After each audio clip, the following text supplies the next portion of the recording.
నమస్కారం. Jyotiba TV news కి స్వాగతం. హెడ్లైన్స్ చూద్దాం.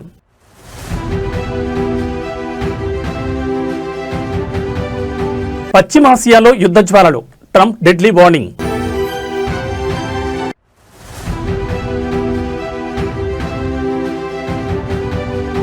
బాణాసంచా కేంద్రంలో పెను విషాదం, 20 మంది సజీవ దహనం.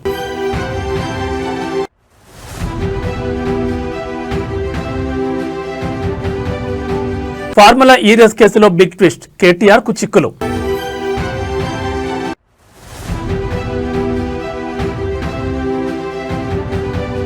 భక్తులకు టీటీడీ అలర్ట్, చంద్రగ్రహణం వేళ శ్రీవారి ఆలయం మూసివేత. ఇక డీటెయిల్స్ చూస్తే భద్రాచలం ఆలయ అభివృద్ధి కోసం ఆంధ్రప్రదేశ్లో విలీనమైన 5 గ్రామ పంచాయతీలను తిరిగి తెలంగాణకు అప్పగించాలని సిపిఐ జాతీయ control commission chairman K Narayana demand చేశారు.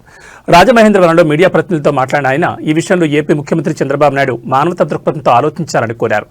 భద్రాచలం సీతారామచంద్రస్వామి దేవాలయం ఎంతో ప్రసిద్ధి చెందినప్పటికీ ప్రస్తుతం అక్కడ కనీసం ఆయన ఆలయ చెత్తను వేయడానికి కూడా స్థలం లేని దుస్థితి ఉందని నారాయణ ఆవేదన వ్యక్తం చేశారు. స్వామివారి విహారయాత్రలకు కూడా ఆటంకం కలుగుతోందని ఆయన గుర్తు చేశారు.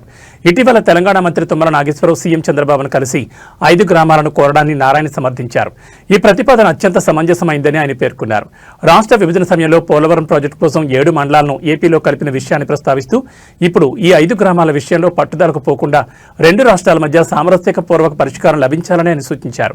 మరి భద్రాచలం ఆలయ అవసరాల దృష్ట్యా ఏపీ ప్రభుత్వం ఈ 5 గ్రామాలపై ఎలాంటి నిర్ణయం తీసుకుంటుందో వేచి చూడాలి. ముజిబుర్ రహమాన్ చెప్పేసి 92-93% అతనికి ఓట్లేశారు. The biggest majority. అంటే ఆ దేశంలో ఉన్నటువంటి ఎంత మంచివాడైనా, ఎంత ప్రజలకు ఆప్తుడైనా వీళ్ళ ఇంట్రెస్ట్ తగ్గితే ఆమెను చంపేయడమే. దాని దయాదక్షిణం లేవు. అందులో క్రమంగా దీనిలోనే ఇప్పుడు కొమ్మిని చెప్పేశారు. సరే, ఆయన నెగిటివ్ పాజిటివ్ అది మనకు అనవసరం. ఆ దేశాధ్యక్షుడైనా ఆ దేశాధ్యక్షుడు ఉన్నవాటిని ఆ ప్రజలు తిరుగుబాటు చేసి ఓడిస్తే మనకి అభ్యంతరంలా.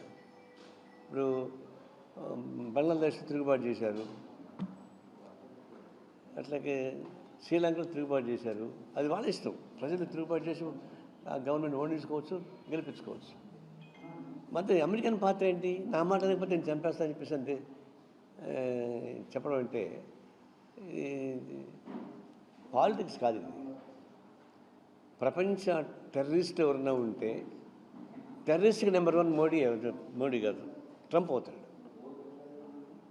ఇప్పుడు ప్రైమ్ మినిస్టరు మొన్న ఇజ్రాయెల్ పోయాడు. అసలు మామూలుగా ఇజ్రాయెల్కు మనకు సంబంధాలు లేవు. మోడీ వచ్చిన తర్వాతనే ఇజ్రాయెల్ సంబంధం పెట్టుకున్నాం. అంతకుముందు ఇజ్రాయెల్, ఎందుకంటే ఇజ్రాయెల్ పాలిస్తాన్ని చంపేస్తూ ఉంది, గాజాలను దాడులు చేస్తూ ఉంది, మానవత రహితమైనటువంటి పద్ధతుల్లో ఆందోళన చేస్తున్నారు. కాబట్టి పొలిటికల్గా, బడ్జెటల్గా, ప్రోటోకాల్గా కూడా భారతదేశం ఇజ్రాయెల్ సంబంధాలు పెట్టుకోలేదు. మోడీ వచ్చిన తర్వాతనే దాన్ని స్టార్ట్ చేశాడు. ఎందుకు? అమెరికా ట్రంప్ని ప్లీజ్ చేయడానికి. ఇప్పుడు మనం పోయాడు. ఎందుకు పోయాడికి? ఇజ్రాయెల్కి ఏం పని ఉంది? ఆడపోయి టెర్రరిజానికి వ్యతిరేకంగా మనం ఫైట్ చేద్దామని చెప్పేసి ప్రకటించాడు. అసలు టెర్రరిస్ట్ దేశమే ఇజ్రాయెల్. ఇజ్రాయెల్ కన్నా మించిన టెర్రరిస్ట్ ఉన్న దేశం ఉందా? ట్రంప్ కన్నా మించిన టెర్రరిస్ట్ మనగాడు ఉన్నాడు ప్రపంచంలో. వాళ్ళ దగ్గర పోయి మనం టెర్రరిజం ఫైట్ చేయాలంటే అర్థం ఏంటి? ఇదంతా మోసపూరితమైనటువంటి ప్రకటన, న్యాయబద్ధ రాజకీయ ప్రకటన కావు. ఇప్పుడు కరెక్ట్గా మరుసటి రోజే కొమ్మిని చంపేశారు. ఆయన సుదీర్ఘ చరిత్ర ఉన్నటువంటి వ్యక్తి. ఇప్పుడు మనకేం సంబంధం అంటాం మనం. దాన్ని చంపిన వాళ్ళు ఇప్పుడు అయింది దాదాపు 444 ఫ్లైట్స్ క్యాన్సిల్ అయిపోయినాయి. ఎక్కడ వాళ్ళు ఆగిపోయారు. మన ఇండియన్స్ ఎక్కువ మంది పనిచేస్తారు గల్ఫ్ కంట్రీస్లో. వాళ్ళందరూ హతాహతం అయిపోయారు. దాదాపుగా 45-50% ఆయిల్ ఇంపోర్టు ఇరాన్ నుంచి జరుగుతుంది. తర్వాత ఆ రూటు జరుగుతుంది. అవి మొత్తం ఆగిపోయింది. తెలంగాణ రాజకీయాల్లో ఆసక్తికర పరిణామం చోటు చేసుకుంది. కోకాపేటలోని శారదాపేటం భూముల వ్యవహారంలో ముఖ్యమంత్రి రేవంత్ రెడ్డి తీసుకున్న తాజా నిర్ణయంపై బీఆర్ఎస్ సీనియర్ నేత ఎమ్మెల్యే హరీష్ రావు స్పందించారు. ఒకవైపు సీఎం నిర్ణయాన్ని స్వాగతిస్తూనే మరోవైపు ప్రభుత్వ తీరుపై నిప్పులు చెరిగారు. హరీష్ రావు శారదాపేటం భూములను తిరిగి పీఠానికే కేటాయించడం శుభపరిణామని అభివర్ణించారు. ఇది రాజశ్యామలాదేవి అమ్మవారి కృపతో జరిగిన ధర్మ విజయమని, భక్తుల పోరాటానికి దక్కిన ఫలితమని ఆయన కొనియాడారు. ముఖ్యమంత్రి రేవంత్ రెడ్డికి అమ్మవారే సరైన బుద్ధి ప్రసాదించారని, అందుకే తన నిర్ణయాన్ని వెనక్కి తీసుకున్నారని హరీష్ రావు ఎద్దేవా చేశారు. పీఠం భూముల విషయంలో హర్షం వ్యక్తం చేస్తూనే మరో వివాదాస్పద అంశాన్ని హరీష్ తెరపైకి తీసుకొచ్చారు. రేవంత్ రెడ్డి అల్లుడి అనుయాయులకు నామినేషన్ పద్ధతిలో కేటాయించిన 17 ఎకరాల భూమి సంగతేంటని ఆయన ప్రశ్నించారు. పర్యావరణ నియామకాలకు విరుద్ధంగా ప్రభుత్వ ఖజానాకు నష్టం చేకూర్చేలా హెచ్ఎండిఏ ద్వారా ఇచ్చిన ఆ భూమిలో కొనసాగుతున్న క్రషర్ యూనిట్ను తక్షణమే రద్దు చేయాలని డిమాండ్ చేశారు. ప్రజా ప్రయోజనాలకు విరుద్ధంగా రేవంత్ ప్రభుత్వం తీసుకునే ప్రతి నిర్ణయంపై బీఆర్ఎస్ తన పోరాటాన్ని ఆపదన్నారు.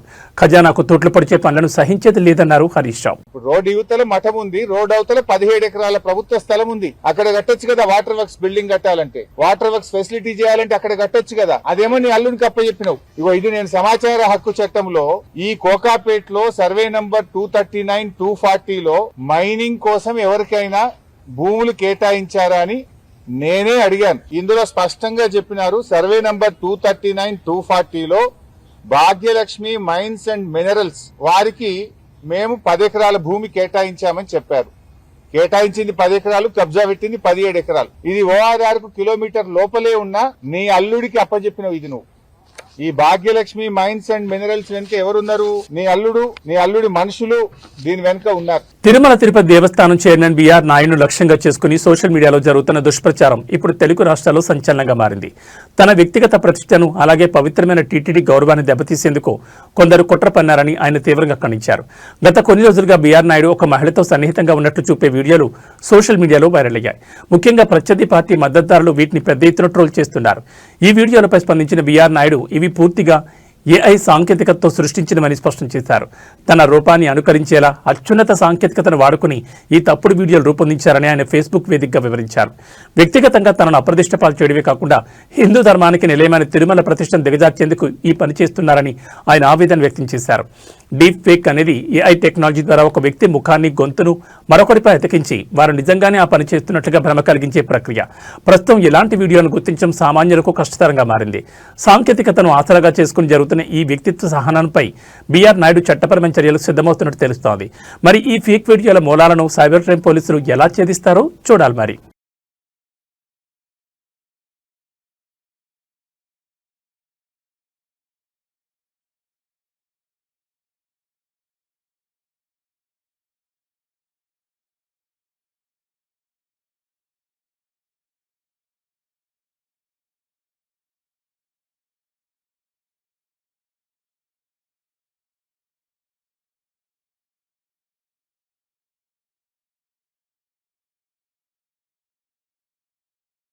అంతర్జాతీయంగా నెలకొన్న యుద్ధ మేఘాలు ఇప్పుడు విమాన ప్రయాణికులను వణికిస్తున్నాయి. ఇరాన్, అమెరికా, ఇజ్రాయెల్ మధ్య తలెత్తిన భీకర దాడుల కారణంగా మిడిల్ ఈస్ట్ గగనతలం మూతపడింది.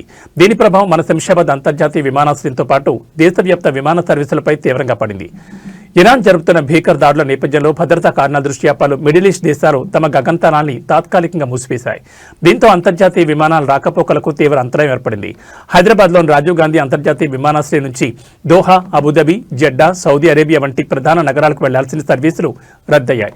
ఎయిర్ ఇండియా ఇప్పటికే తన విమానాలు నిలిపివేస్తున్నట్లు ప్రకటించింది. అంతర్జాతీయ గణాంకాల ప్రకారం శనివారం ఒక్కరోజే మిడిల్ ఈస్ట్ వ్యాప్తంగా సుమారు 966 విమానాలు రద్దు కాగా ఆదివారం కూడా మరో 800కు పైగా విమానాలు రద్దయ్యే అవకాశం ఉంది. భారత విమానయాన సంస్థలైన ఇండిగో, ఎయిర్ ఇండియా ఎక్స్ప్రెస్ సర్వీసులు ఎక్కువగా ప్రభావితమయ్యాయి. ఈ సంక్షోభ పరిస్థితుల దృష్ట్యా directorate general of civil aviation ప్రయాణికుల కోసం మార్గదర్శకాలను విడుదల చేసింది. ఎయిర్పోర్టుకు బయలుదేరే ముందే విమాన స్థితిని యాప్ లేదా వెబ్సైట్ ద్వారా చెక్ చేసుకోవాలని కోరింది. అత్యవసరమైతే తప్ప మిడిల్ ఈస్ట్ దేశాలకు ప్రయాణాలు వాయిదా వేసుకోవడం ఉత్తమని డీజీసీఏ స్పష్టం చేసింది. రద్దయిన విమానాలకు సంబంధించి రీఫండ్ లేదా ప్రత్యామ్నాయ మార్గాల కోసం సంబంధిత ఎయిర్లైన్స్ ను సంప్రదించాలని సూచించింది.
आप लोग क्या बोल रहे हैं? हेलो अब किराया उनको करके देना बोलो।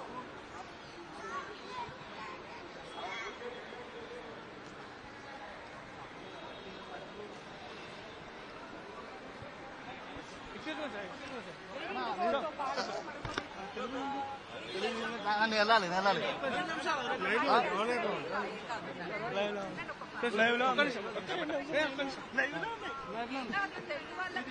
ఓకే ఓకే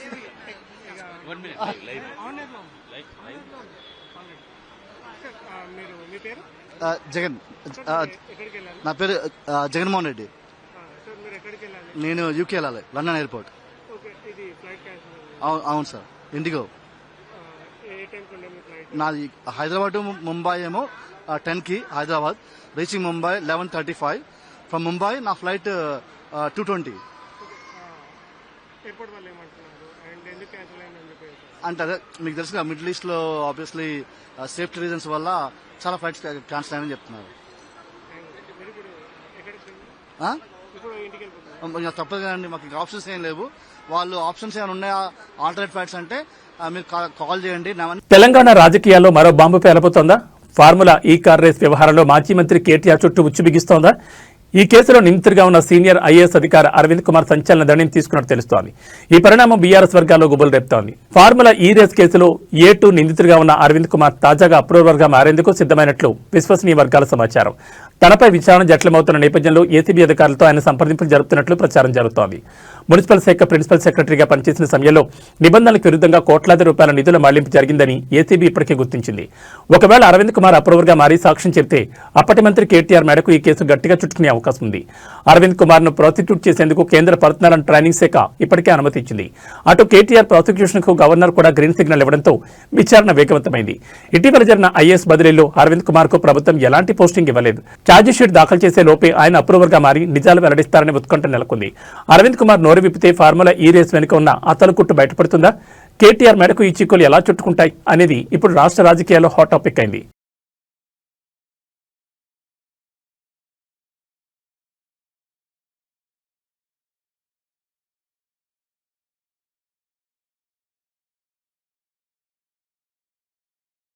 దేశ రాజకీయాల్లో సుదీర్ఘ అనుభవం ఉన్న ఇద్దరు ముఖ్యమంత్రుల మధ్య స్నేహపూర్వక వాతావరణం కనిపించింది.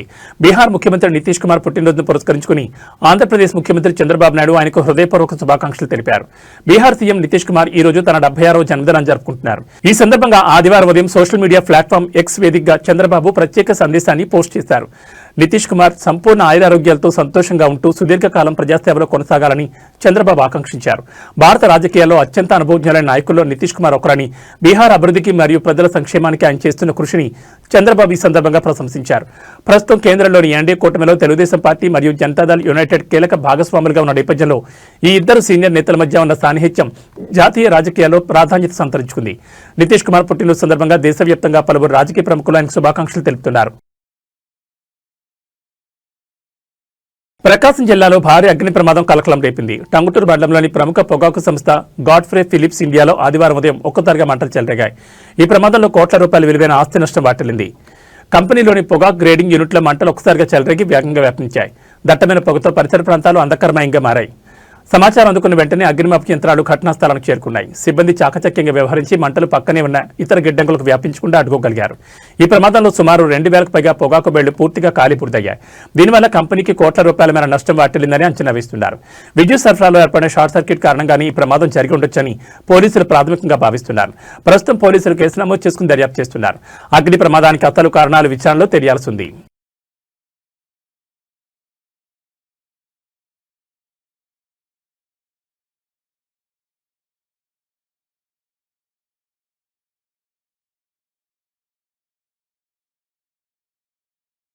ఆంధ్రప్రదేశ్లో పెను విషాదం చోటు చేసుకుంది. కాకినాడ జిల్లా సామర్లకోట మండలం వేట్లపాలెంలో బాణసంచా తయారీ కేంద్రంలో జరిగిన భారీ పేలుళ్లో 20 మంది కార్మికులు అక్కడికక్కడే సజీవ దహనమయ్యారు. మరో 10 మందికి పైగా తీవ్ర గాయాలతో ఆసుపత్రిలో మృత్యుతో పోరాడుతున్నారు. ఈ ఘోర దుర్ఘటనపై ఆర్డీఓ మల్లిబాబు కీలక వివరాలు వెల్లడించారు. పొలాల మధ్య ఉన్న బాణసంచా తయారీ కేంద్రంలో ఒక్కసారిగా భారీ శబ్దంతో పేలుడు సంభవించింది. మంటలు క్షణాల్లో వ్యాపించడంతో 20 మంది కార్మికులు బయటకు వచ్చే అవకాశం లేక ప్రాణాలు కోల్పోయారు. ఈ పరిశ్రమకు ఈ ఏడాది మార్చి 31 వరకు లైసెన్స్ ఉందని ఆర్డీఓ మల్లిబాబు స్పష్టం చేశారు. అయితే 6 షెడ్లలో భారీ ఎత్తున నిబంధనలకు విరుద్ధంగా తయారీ సాగుతోందని ప్రాథమిక విచారణలో తేలింది. ప్రమాదం జరిగిన వెంటనే తయారీ కేంద్రం యజమాని అక్కడి నుంచి పరారయ్యారు. పోలీసులు కేసు నమోదు చేసుకుని నిందితుల కోసం గాలింపు చర్యలు చేపట్టారు. గాయపడిన వారిలో 6గురిని కాకినాడ జీజీహెచ్కు తరలించారు. బాధితుల్లో కప్ప వెంకటలక్ష్మి, మోర్త శ్రీను, కె శ్రీను, చిటికె లక్ష్మి ఉన్నట్లు అధికారులు గుర్తించారు. ప్రస్తుతం ఘటనా స్థలంలో సహాయక చర్యలు కొనసాగుతున్నాయి. మృతుల సంఖ్య ఇంకా పెరిగే అవకాశం ఉందని తెలుస్తోంది. నిబంధనల ఉల్లంఘన వల్లే ఈ ఘోరం జరిగిందా అన్న కోణంలో అధికారులు విచారణ చేపడుతున్నారు. చాలా బాధాకరం, చాలా దురదృష్టకరం. నేను సంఘటన దగ్గరికి మాధవ్ గారు అందరు నాయకులు పోయి చూసాం. హృదయ విదారకమైనటువంటి సంఘటన. అది చూసినప్పుడు చాలా బాధ కలిగింది. ఈ సంఘటన మొత్తం కలిసి ఇప్పటికి 20 మంది చనిపోయే పరిస్థితికి వచ్చారు. 9 మంది హాస్పిటల్లో చేరి క్రిటికల్గా ఉన్నారు. 2 సేఫ్గా ఉన్నారు. మొత్తం కలిసి 31 మంది. ఇందులో చాలామంది వీకర్ సెక్షన్స్ ఎక్కువ ఉన్నారు.